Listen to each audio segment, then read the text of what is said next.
G'day, Hello there. I'm Aussie Robbo, I'm English Jen. and welcome back to a new episode where we are back in Sydney.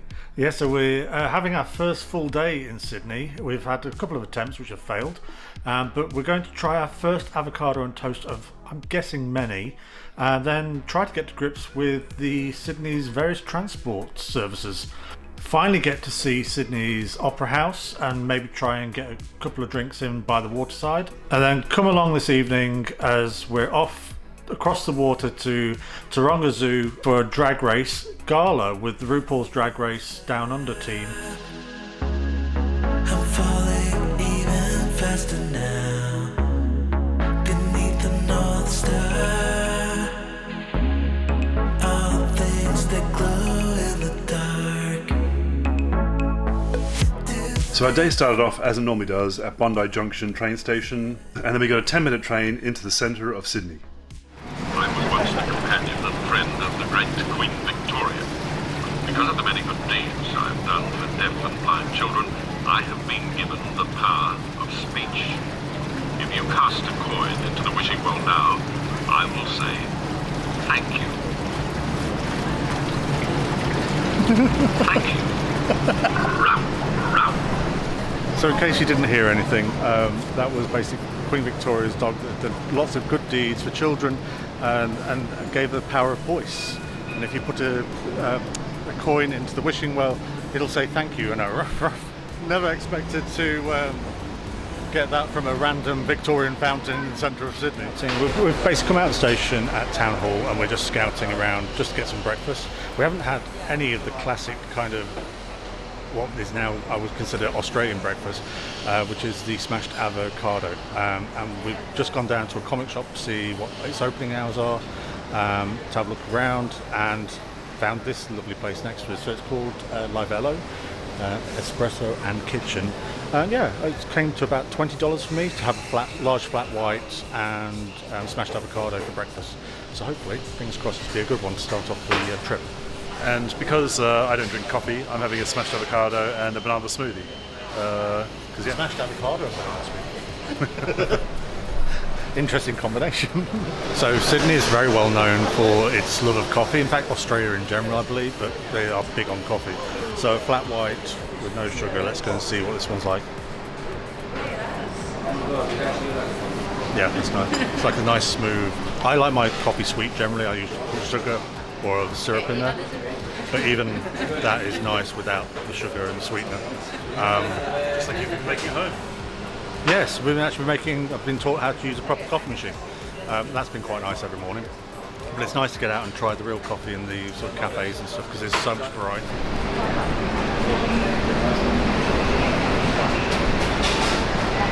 Yeah. So what's that? Like just a smoothie or a shake? Yeah, banana smoothie with honey and yogurt and I think. Cool. Well, I think that was successful. As you'll see, there was literally clear plates, and we both really enjoyed it, both drinks and the actual food itself. I'm going to give it 5 out of 5 Kenobis because that is an outstanding start to our smashed avocado journey. I'm sure you're going to see some more. Yeah, I really enjoyed it. Yeah, great idea of mine to come and try breakfast like this, even though we already had kind of a breakfast this morning, so this is second breakfast. But yeah, no, really enjoyable meal. Great flavours. The cheese, the feta cheese worked really well on top as well to give it a bit of extra kick. So yeah, we definitely just talked about that, making it when we get back home again and more often, and just sitting out on the balcony and eating it. But yeah, really enjoyable meal. 5 out of 5 shrimps and a barbie. So that's 2 5 out of 5s.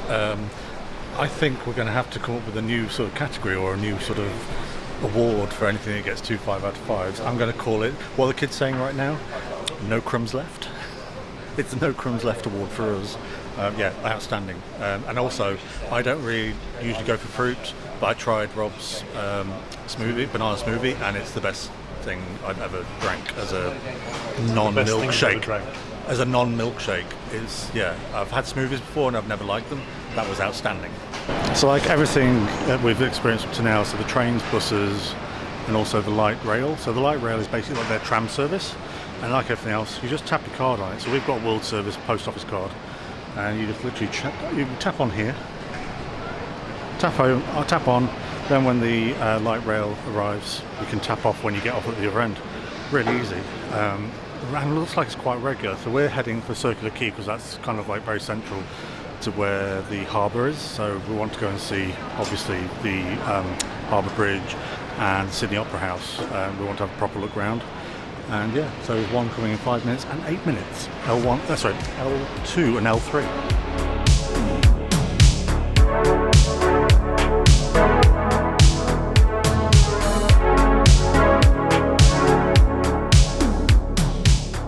So after getting the tram to Circular Quay, we've literally just spent 5 minutes walking around, and it's a really simple walk to get to the Opera House, with also the view of the Sydney Bridge, of course, Sydney Harbour Bridge. So Darren, we just got to the Opera House for the first time. What's your first impression of the building? It looks, for me, it looks a lot bigger in person. I mean, it still looks big in photos and videos, but yeah, it is quite massive in person.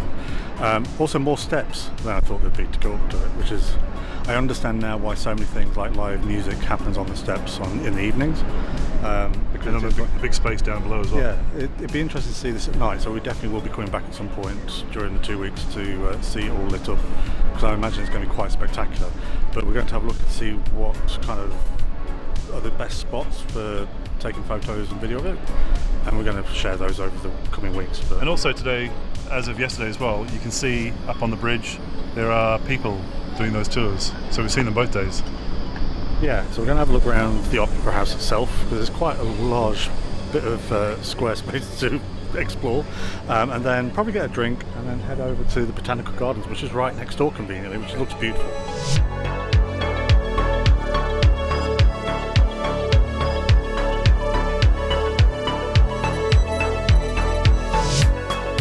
Something I've always wondered, I've never been able to see it up close, is I always thought it had like a netting over it or something, mesh, but it's actually tiles and like really solid, so white and off-white tiles. That's really, yeah, that's a surprise. I didn't expect it to be like that. Makes it feel more solid as well. It's like a proper full-on, I guess it needs to be that for wavering, but yeah, quite interesting to sort of see. And then the inside there, the arched concrete curves. So if you want to get out of the sun and into the cool air immediately, come to the underbelly of the structure. That's where you've also got the entrances to the different theatres inside for events. And it heads towards the Opera Bar, which apparently is very nice. Great view.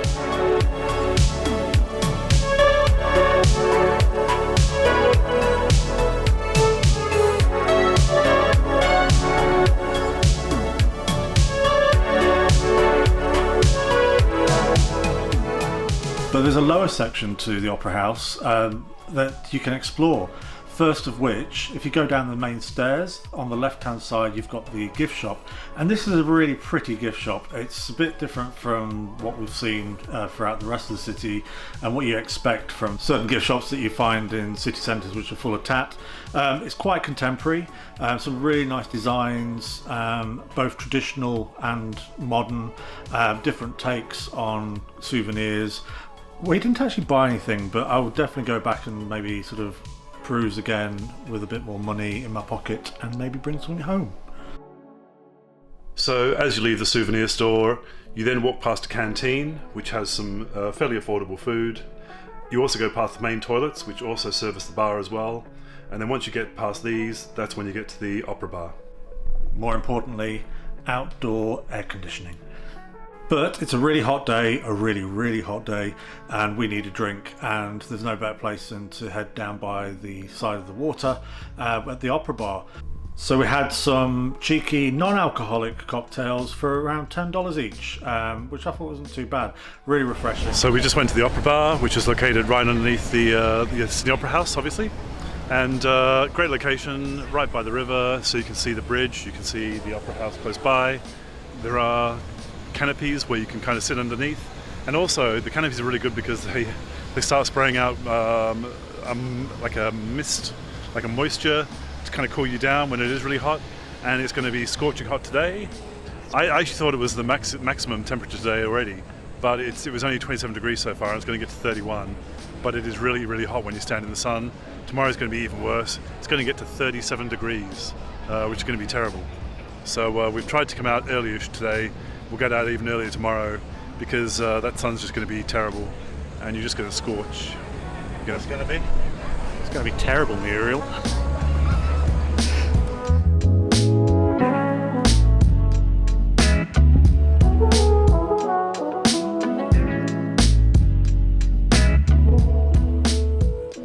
So after you finish doing Sydney Opera House, quite nicely tucked to the side in the harbour is the Sydney Botanic Gardens. Massive space, but we're just going to breeze through the little section before we head back home. It's a really hot one today, like we said, so there's lots of opportunity for shade, but also some really beautiful tropical plants hopefully to be able to see.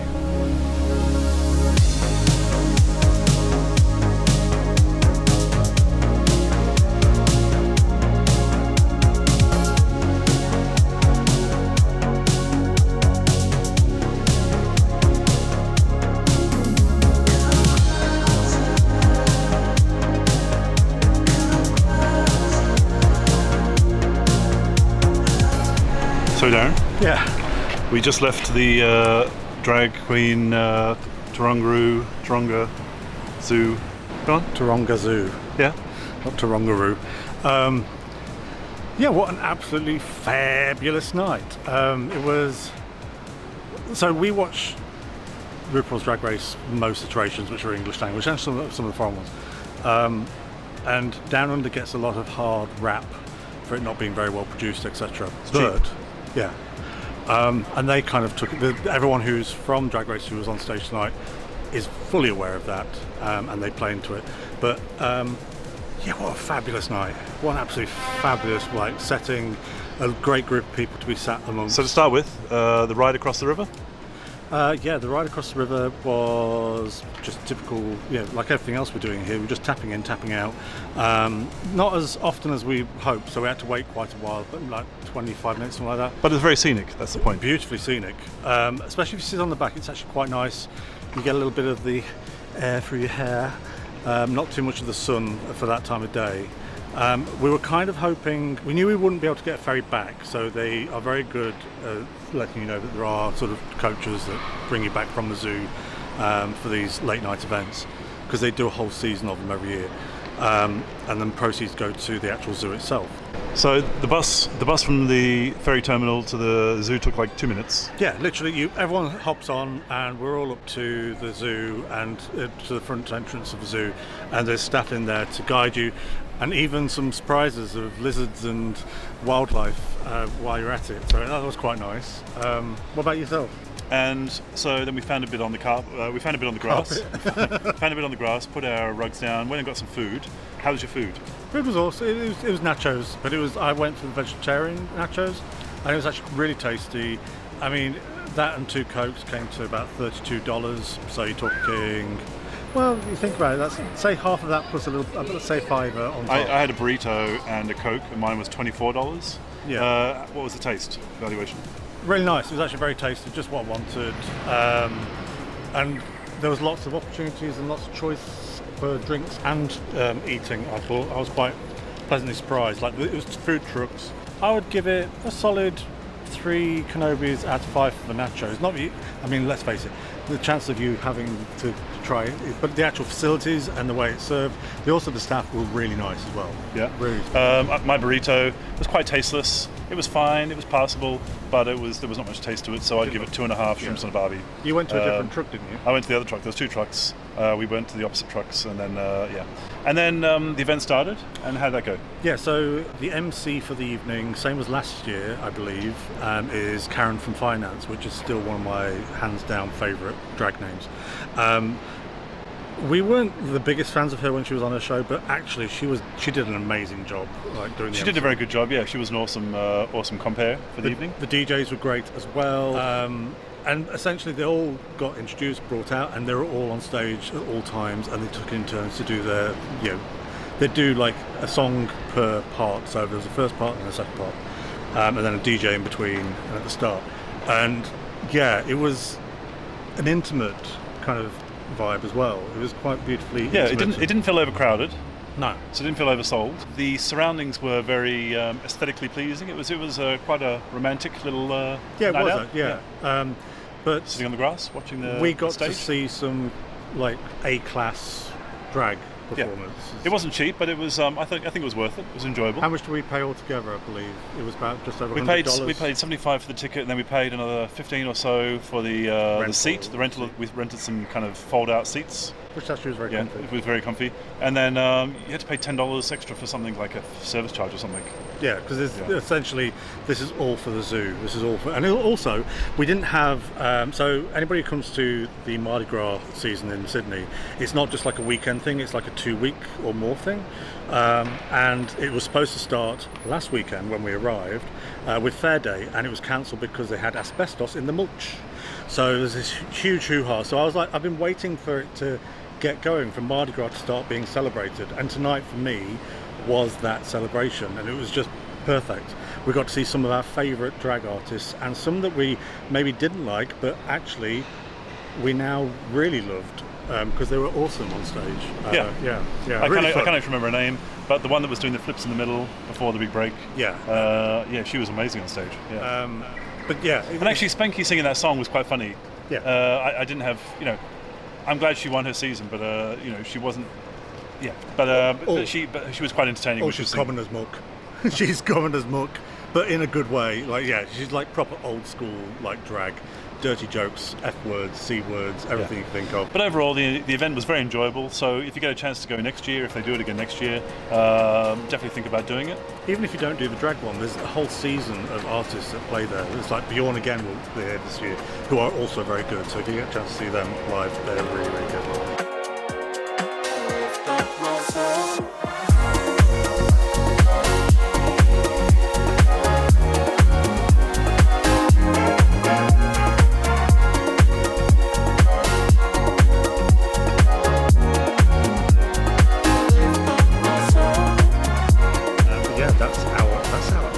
Yeah, we're going to get the train back and chill out, and then hopefully make an early start tomorrow, because it's going to be 37 degrees tomorrow day. So we need to kind of get everything done as much as possible before it gets hot. I barely coped today. I've had 2 showers. And it was only reached like 31, and I think we got home by the time we got to 31. So yeah. I think I'm just going to burn my clothes at this point. Yeah, it's been an enjoyable trip so far in Sydney. Yeah, and it's been awesome. let's Some see really what we good can get done highlights. tomorrow. We're going to have some more highlights, and we're also going to show you our experience of Mardi Gras later in the series, so keep your eyes peeled for that one. Also a note, Sydney, Australia, can you pay your electricity bill? Because like we went over the bridge thinking, oh, we're going to get to see the Opera House all lit up. You switch the bastard off. It's like black darkness. It actually looks brighter in the. It looks bright on my camera because the camera is trying to overcompensate. But I was like, where's the projections? Where's the light show? Yeah, sad, but true. Pay your lecky bill. But thanks for watching. And see you next time. Don't forget to like and subscribe. Don't forget to like and subscribe. That's always appreciated. And we love your comments as well. Giving us feedback, whatever. Just give us a comment. We love it. Thanks for watching. See you next time. Bye. Bye.